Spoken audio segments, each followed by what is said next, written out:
kudufasha muri uno muga wacu. Rero tuca turaja hamwe arambwira story ya filme numva iri mu ma story ya filme ntari bwigere nkina. Ino filme Ikinyoma jewe nashoboye gusora Ikinyoma cy'urukundo mugabo yitwa Ikinyoma. Ni filme muzobona yuko hari ihinduka na za zindi mwari musanzwe mumenyere nga mu Burundi. Ni filme idasanzwe. So twisiga amavuta mugabo ni filme ndasubiyemo kandi muzobona yuko mu Burundi filme ziko ziratera imbere. Ni filme jejenye n'ubwanje nayikinye ndavuga ati ino filme vraiment niza cyane. Uno mugabo nimubone nga yita mwarimu nivyo koko numwigisha. Aje kwigisha filme ndundi. Aje kwigisha filme ndundi. Nukuvuga ngo nta aje dukoranira hano tumenye the heroes in technique ese kweri kisamisha hano kweri kitanganisha hano n'ibindi byinshi bitandukanye kugira ngo tuze kuronka kanya kubandika n'amenyesha makuru mu akorane hano kugira ngo turonke ibibazo tubaza no kumenya byinshi bitandukanye. Murakoze cyane nyakubahwa nawe ikaze cyane. Murakoze mwubahwa Sammy nawe mwubahwa Kanyana bubahwa mwese banditse no bamenyesha makuru mwashyize muri kino kibanza tugira amahoro urukundo gufashanya no guteza imbere umwuga wacu w'ireresi. Hanyuma nkuko uno munsi twaramutse tubatuma bwa mbere tumaze kubashimira kuba mwagiza kigoro kanyu mugashika muri kino kibanza aho mwaretse imirimo yindi mwari gukora myinshi yari kubagirira ikimazi yari kubafasha mu buzima bwanyu bwa misi yose ariko mugahitamo kuza gukurikirana kino gikorwa cy'uno munsi. Nkuko rero ubutanga amajambo ahejeje kuduhereza amajambo asaba ko dushobora kumusigurira the hero in faith entertainment cyarico reka dufate kano kanya tubibasigurire hama turaja mu idonido uno munsi kumbure niyo twasubira guhabwa kandi akanya cyangwa niyo twabandaniza muduhaye akanya mu bidukundiye.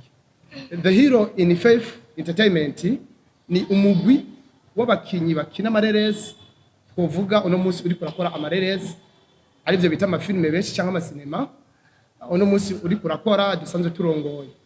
Nkuko rero mwumva Heroes in Faith Entertainment ni umugwi waje inyuma yo kuba hatanguye kubaho umugwi witwa Mwalimu Entertainment aho nyuma twagiye kuhindura bivaye n'imvo zitandukanye.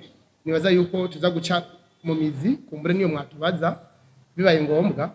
Hanyuma uno munsi tukaba twawushize kugira ngo uti rero Mwalimu Entertainment waje gute kuko twovuga yuko ariyo source niyo nkomoko neza na neza ya Heroes in Faith.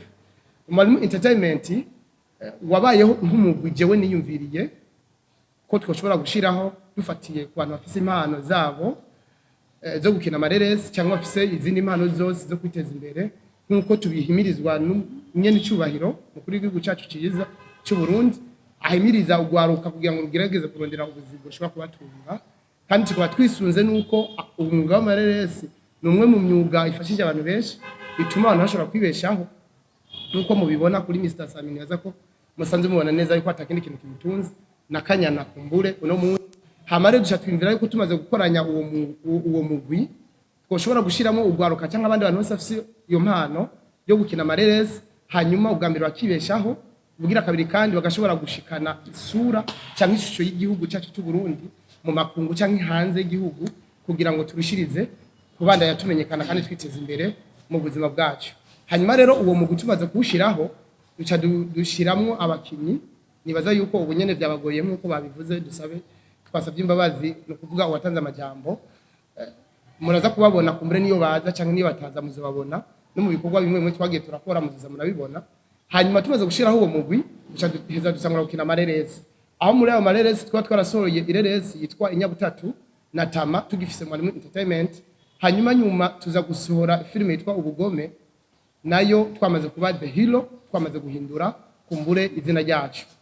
Hanyuma uno munsi niho rero twasizeho ireresi mubona kuyibasha ku bantu bari nyuma aho twashimye kwifatanya na Mr. Sammy tumaze kumwegera tukamusigurira ivyumviro byacu dufise tukamwereka imbono ya kazoza yo kushaka gutera imbere hamwe no kumenyekana. Hanyuma amaze kubona tara yacu uko dushoboye akabona kandi n'ivyumviro byacu dufise aho dushaka gushika hanyuma aradufasha gushiraho ireresi. Ireresi rero muri rusange nibaza ko naza gufata umwanya muremure wo kwisigura kumburenza kwisigura niyo haba ibibazo ariko mu kanya kubera ko tukiri kumwe na Sammy nibaza we araza guca mu mizi agerageza kwasigurira ivyimbitse kuko tumaze kuba dufise umugambi twaramweretse igikorwa dushaka gukora hanyuma aragitahura amaze kugitahura aragijamwo no munsi tuva tuja kugisohora aho tuzogisohora kugerekereza 25 ukwezi ukunyene turimwo azo bari ku munsi wa Noel rero tuzogishira hagaragara hanyuma rero tutabarambiye ubwa mbere no kenguruka cyane kuba mwashitse ngaha hama nkaba ndangije yabifuriza kugumana natwe murakoze.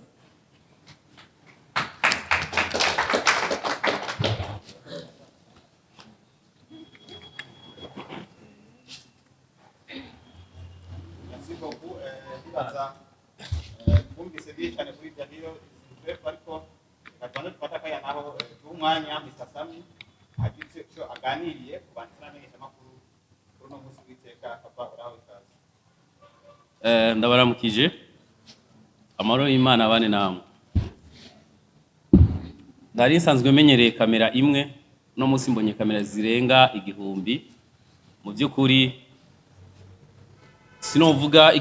sinovuga amazina mwese kuko muri benshi mu byukuri ikintu cya mbere turabashimiye cyane kuri note kuno munsi mwaduteye kubw'ivyo rero ga Imana ibampezagirire cyane kuri uyu munsi no musi udasanzwe cyane aho twabatumye kugira ngo dushire ku mugaragaro filme yacu ariyo bita ikinyoma twovuga ngo ni nka lancement officiel so kuko twasanze neza na neza yuko twebwe nubwo turabakinyi b'amafilme cyangwa abastare tudashobora kwishikana ahantu tutari kumwe na mwebwe niyo mpamvu twaragiye turakora muga turavuga ati ibintu byacu kugira bishike kure nuko hari abandi bantu dukorana nabo abo bandi nabo si bandi ni mwebwe abamenyesha makuru niyo mpamvu kuri uno munsi twahisemo kubatumako kugira ngo ati muze ngaha mudufashe ino filme yacu ishike kure aho twifuza kuko inguvu ziwanje jewe Sammy cyangwa inguvu za mwarimu hari ahantu zitoshika mugabo turi kumwe na mwebwe hari ahandi hantu zoshika niyo mpamvu tububaha cyane abamenyesha makuru ni mwebwe mutuma ibikorwa byacu bishika kure cyane kuri uno munsi rero udasanzwe ni kuvuga ngo ndazi ngaha hari abantu bamwe baca biyumvira ati mbe Kanyana na Sammy bo bavuye muri Rukundo TV oya pe mugani bwa bumwe bwo kugirane ngo dufashanye duteze imbere filme ndundi so mwarimu yarashoye kutubwira yuko afite project yo gukora filme turiyumvira ati reka tugende dufashanye kuko nimba natwe no munsi tugeze ngaha nuko hari abantu bigeze kudufasha muri uno muga wacu rero cya turaja hamwe arambwira story ya filme numva iri mu my story ya filme ntari bwigere nkina ino filme ikinyoma jewe nashoboye gusohora ikinyoma cy'urukundo mugabo yitwa ikinyoma ni filme muzobona yuko hari ihinduka na za zindi mwari musanzwe mumenyere nga mu Burundi ni filme idasanzwe so twisiga amavuta mugabo ni filme ndasubiyemo kandi muzobona yuko mu Burundi filme ziko ziratera imbere ni filme jejenye n'ubwanje nayikinye ndavuga ati ino filme vraiment niza cyane uno mugabo nimubone nga yita mwarimu nivyo koko numwigisha aje kwigisha filme ndundi no kuvuga ngo nta aje kubandaniriza aho twari tugeze rero kubw'ivyo rero niho twaca tuja mu gikoni turateka filme izosohoka kuri Noel ni filme nziza cyane nta byinshi numva novuga kandi muze kuraba mikrofone zanyu nimba zakije kugira ni muhave mutakazijwi murazijwi rakomeye cyane so kubw'ivyo rero ga icambere ndashimiye cyane kubona ingene bashoboye kunyizera kuko hari abakinyi benshi cyane ba filme ndundi ngaba hari mugabo mwarimu yarashoboye kuyumvira ati reka nzokorane na Mr. Sammy nzokorane na Kanyana so mu byukuri kandi turabashimiye cyane nahejeje sa murakoze turabashimiye cyane murakoze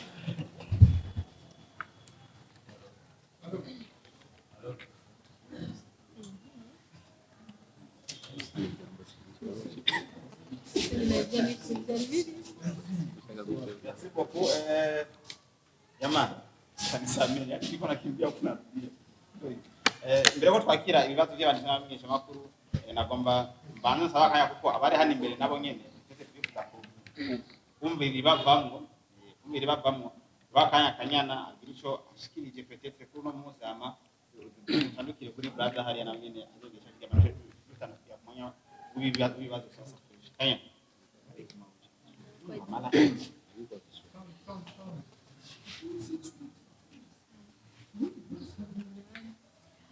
ubwa mbere ndabaramukije mwese nongera ndabashimira ukuntu mwatubabari kuba byashitse so nashaka ngira icyo mvuze nyene kandi ku bwa filime ndundi sifise byinshi nabivuga ko kubera ko bose bamaze kubirangiza filime ikinyoma ni filime imeze neza cyane ni filime nizera ko muzoyikunda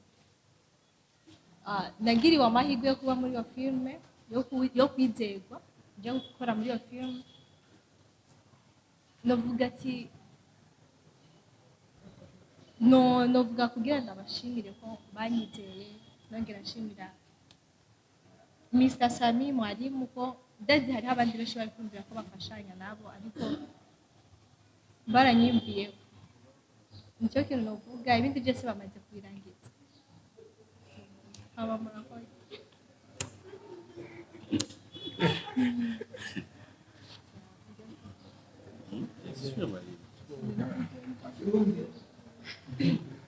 Okay. Habari yenu? Nzuri. Wazima? Ndio. Ya wakubwa, shikamoni, wadogo zangu, habari zenu? Mimi naitwa Mr. Jumbe. Yitwa Mr. Jumbe. Ya, I'm from Tanzania. Ajava mu gihugu cha Tanzania. Lakini ni Mtanzania Mburundi. Mugabo ni Umutanzania kandi akaba afise n'amomoko yonga mu Burundi mu gihugu cha Burundi. Na kitu ambacho naweza nikawaambia leo, ikintu agomba ababwire kuri uno munsi, hawa bwana wamekuja kupindua meza. No kuvuga ngo aba bagabo baje guhindura uko filme ndundi kogwa. Ya, tunataka tuifanye Burundi kuwa kubwa. Tugomba yuko filme ndundi itera imbere. Tunataka Burundi ijulikane. Tugomba yuko igihugu cyacu kimenyekana biciye no mu mafilme. Wale ambao walikuwa waiji Burundi kwa filamu, abantu batari bazi yuko mu Burundi bakina filme. Jamani, Burundi kuna maekta wakubwa kuliko hata nchi nyingine. Ati mu Burundi hariho abantu bazi gukina filme kuruta no mu bindi bihugu kandi ivyo turavyemezanya ko abarundi bazi gukina filme. Lakini ukubwa huo, mugabo ubwo bukuru, nyinyi waandishi wa habari ndio mtaufanya ukubwa wa Burundi ujulikane. Mwebwe abamenyesha makuru ni mwebwe muzotuma bamenya yuko mu Burundi hariho abakinyi bakomeye. Kwa hiyo tunaomba, turasavye kwa nguvu zenu na nguvu mlizopewa na Mungu. Turasavye ko nguvu ziwanyu na nguvu mlizopewa na Mungu. Ni nkomezi mwahawe n'Imana. Basi mtusaidie kwa hili kusogeza mbele ili nasi tuwe na bidii kubwa zaidi. Mudufashe guteza imbere filme ndundi kugira natwebwe tugire inkomezi zo gukora cyane. Na Mungu awabariki sana. Kandi Imana ibahezagire cyane. Asante. Murakoze.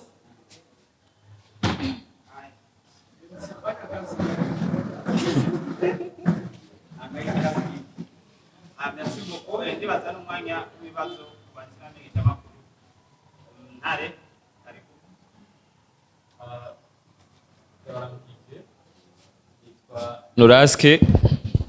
Noraske Kezimana, Noraske ntero gatandatu solution mine n'andi mazina menshi. Icambere turabashimiye kubona mwashoye gukora ibintu mwaduhamagaje. Ni vy'amateka kandi ni sawa. Ariko akantu ka mbere numva tutokwirengagiza canke tutotangura tutavuze, naho mbona menga benshi bavyikawushije nuko mwacerewe kandi vyatubabaje cyane. Bimaze kuba incuro nyinshi. Umwe yigeze gukorera conference ngakoresha umwanya yabitugize numwe muri twebwe, turamubwira duti turababaye bino bintu ugize birababaje cyane, ariko Imana ishimye ko yadusavye ikigongwe, namwe nivyo mwadusavye ikigongwe. Ariko turi nk'abantu bariko batera imbere kandi twavuze reka dushikane hamwe twese tuzamuke, tuvuze saa 3 tugashika saa 6 biracatugoye cyane. Nibaze yuko ariko kantu ka mbere numva mwokosora, ntabwo ari kubakari ariko nyine kari kababaje. Kumbure murabona yuko n'abantu bakinye muri film ariho bagishika, ni neve deja ariko ubu akari midi passé, umva birababaje. Ifo ko dushanja ari nka twe gamenyesha makuru twabacereje, ndazi ko vyobabaza. Nibaze yuko ntabakariye. Hama kantu ka kabiri, ni ciyumviro ciza gukina filme kandi biraryoshe. na cyane cyane ko filme nk'izi ziriko ziraza muri iyi minsi. Mr Sammy Pompompo ari mu bantu bariko baragwana kugira ngo filme igere ku rundi rwego. Je ndamuzi ariko arakina comedy minsi mu myaka 10 iri nyuma, yari umuntu afise indoto yo kuzoshika kure, kandi Imana ishimiye yuko gushika kuri no mwanya ariko arabikora.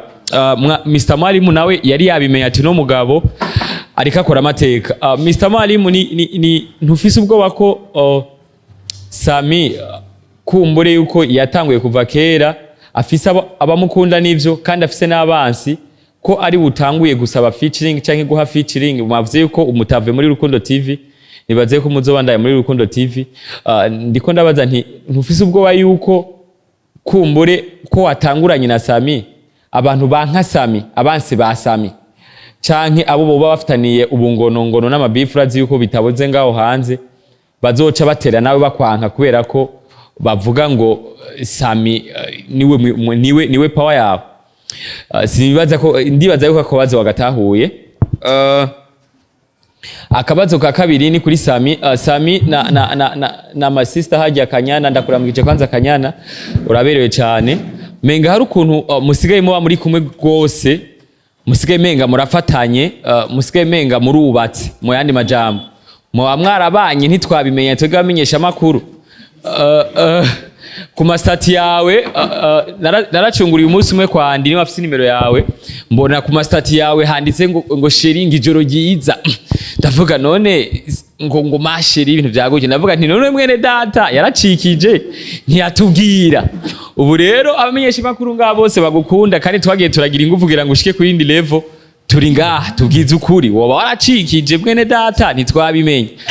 Ego akona akabazo ka kabiri. Hama akabazo ka gatatu kuri Mwalimu gasa nakanyuma. Mwalimu, filme itwara uburyo bwinshi cyane ndabuzi.